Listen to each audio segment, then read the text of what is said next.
내란 특검이 오늘 윤석열 전 대통령의 체포 방해 혐의에 대해 구형합니다. 내란 우두머리 등 윤 전 대통령이 받고 있는 5가지 혐의 가운데 첫 번째 구형입니다. 엄정 대응을 강조해온 만큼 징역 10년 이상을 구형할 가능성이 큽니다. 이세연 기자입니다. 오늘 윤석열 전 대통령의 체포방해 혐의에 대한 결심 공판이 열립니다. 비상계엄 선포와 관련해 윤 전 대통령이 받고 있는 재판 가운데 첫 구형입니다. 특검이 엄정 대응 기조를 강조해온 만큼 징역 10년 이상을 구형할 것으로 전망됩니다. 윤 전 대통령은 줄곧 체포방해 혐의를 부인해왔습니다. 하지만 재판에서 경호처 간부들은 체포를 앞두고 이뤄진 위력 순찰과 무기 노출이 대통령 지시에 따른 것이라고 잇따라 증언했습니다. 윤 전 대통령은 내란 재판에 대한 판단이 나오지 않았다며 선고 일정 자체가 부당하다고도 주장해왔습니다. 이거는 명백한 불이타가 되기 때문에 이거는 좀 재고를 한번 해주시는 것이. 재판부는 체포방해 혐의는 내란 사건과 별도로 판단할 수 있는 사안이라며 받아들이지 않았습니다. 오늘 결심 공판은 특검의 구형과 변호인의 최종 변론, 윤 전 대통령의 최후 진술 순으로 진행됩니다. 재판부는 오늘 재판이 마무리되면 내년 1월 16일 선고할 계획입니다. 윤 전 대통령은 현재 내란 우두머리 등 5가지 혐의를 받고 있습니다.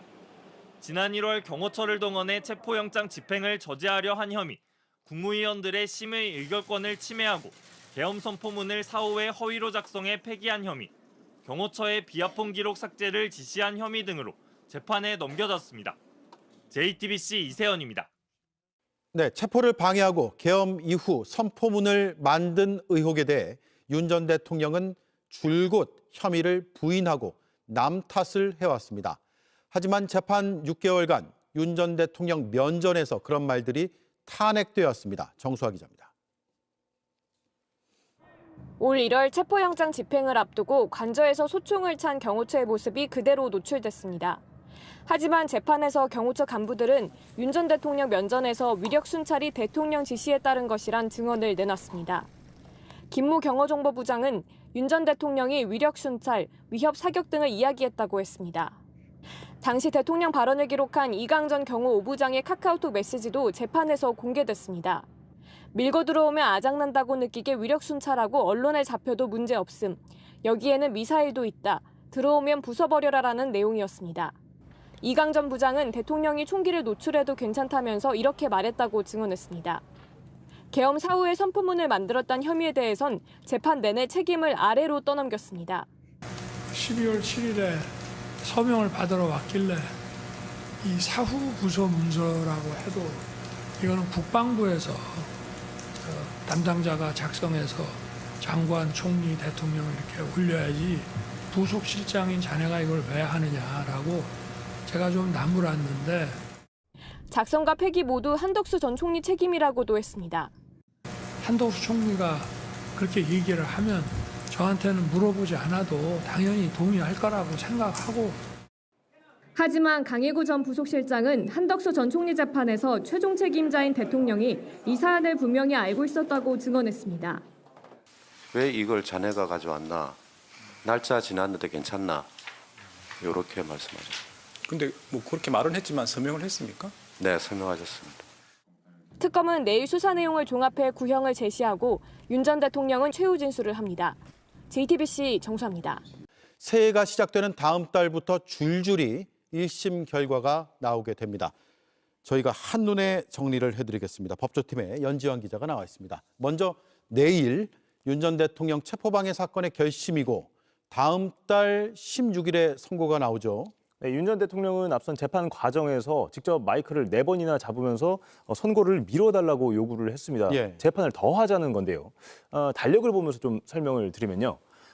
다음 달 1월 16일에 이번 체포방해 선고가 예정이 되어 있습니다. 이 이틀 뒤인 1월 18일에 구속 만료일인 것을 고려한 것으로 보입니다. 예. 하지만 재판부는 기소되고 6개월 안에 선고하는 게 원칙이라는 점을 들어서 거부를 했습니다. 이렇게 되면서 내란 사건보다 더 늦게 재판에 넘어간 이 체포 방해 사건의 결론이 더 빨리 나오게 됐습니다. 예. 16일에 만약에 선고가 안 나오면, 그러니까 윤석열 전 대통령이 미뤄달라는 걸 받아들여서 더 늦게 선고가 나오면 18일에 풀려날 가능성도 있다고 본인은 판단한 것 같네요. 네, 그렇기 때문에 재판을 더 하자 이렇게 주장을 한 것으로 보이는데 재판부는 거부했습니다. 예. 그리고 내일 징역 10년 이상을 구형할 거란 전망이 나오고 있는데 법정형이 무기징역 이상이죠. 내란 우두머리 재판도 마무리가 돼가죠. 네, 이 역시 달력을 한번 보면서 설명을 드리면요. 내란 우두머리 혐의 재판은 1월 9일에 결심이 예정이 되어 있습니다. 이 내란 사건의 경우에는 윤 전 대통령, 김용현 전 국방부 장관, 노상원 전 정보사령관, 그리고 조지호 전 경찰청장의 사건이 병합이 되어서 함께 선고가 내려집니다. 네. 결심 당일에 이 선고 날짜가 확정이 되는데요. 사건을 맡은 이 지기현 재판부가 법관 인사 전인 2월쯤 선고를 할 것이다. 이런 예상이 우세합니다. 또 1월 12일이죠.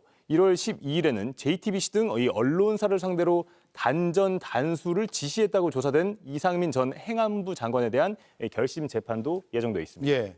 내란 사건 중에서 가장 먼저 선고가 나오는 건 한덕수 전 총리죠. 네, 내년 1월 21일입니다.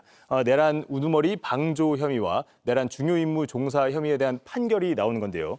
특검은 징역 15년을 구형했습니다. 내란 사건 중에 가장 먼저 결론이 나오는 만큼 다른 내란 재판에도 영향을 미칠 것이다. 이런 분석입니다. 예. 1심이 마무리돼가는 사건도 있지만 이제 시작되는 재판도 있죠. 네, 그렇습니다. 북한 무인기와 관련된 윤석열 전 대통령의 일반 이적죄 혐의 재판도 이제 본격적으로 시작을 합니다. 또 검찰 수사 과정에서 김건희 씨로부터 텔레그램을 받았다는 이 박성재 전 법무부 장관이 한 2주 전쯤에 청탁금지법 위반으로 재판에 넘겨졌죠. 예. 또 박 전 장관은 내란 중요 임무 종사 혐의 재판도 예정이 돼 있습니다. 또 추경호 전 국민의힘 원내대표 역시 내란 중요 임무 종사 혐의 재판을 받아야 합니다. 또 내란 특검이 기소한 최상목 전 경제부총리, 조태용 전 국정원장 역시 줄줄이 법정에 나오게 됐습니다. 예. 자, 그리고 김건희 특검으로 넘어가면 김건희 씨 선고가 다음 달에 나오죠. 네, 다음 달 28일입니다. 이 역시 달력을 좀 보면요. 1월 28일인데요. 도이치 주가 조작, 명태균 여론조사 무상 수수, 통일교 금품, 그러니까 이른바 3대 혐의에 대한 선고가 예정이 되어 있습니다. 특검은 징역 15년에 벌금 20억 원, 추징금 9억 4천여만 원을 내려달라고 재판부에 요청을 했습니다. 예. 역시 같은 날입니다. 같은 날 통일교로부터 불법 정치자금 1억 원을 받은 혐의로 기소된 권성동 국민의힘 의원, 그리고 김건희 씨와 권 의원에게 금품을 전달했다고 조사된 윤영호 전 통일교 측 본부장 역시 선고가 예정이 되어 있습니다. 특검은 두 사람에게는 각각 징역 4년을 내려달라고 요청했습니다. 네, 한눈에 정리가 잘 됐습니다. 반면에 얼마나 많은 범죄 혐의가 있었는지도 잘 다시 한번 새기게 됐습니다. 수고했습니다. 연지환 기자였습니다.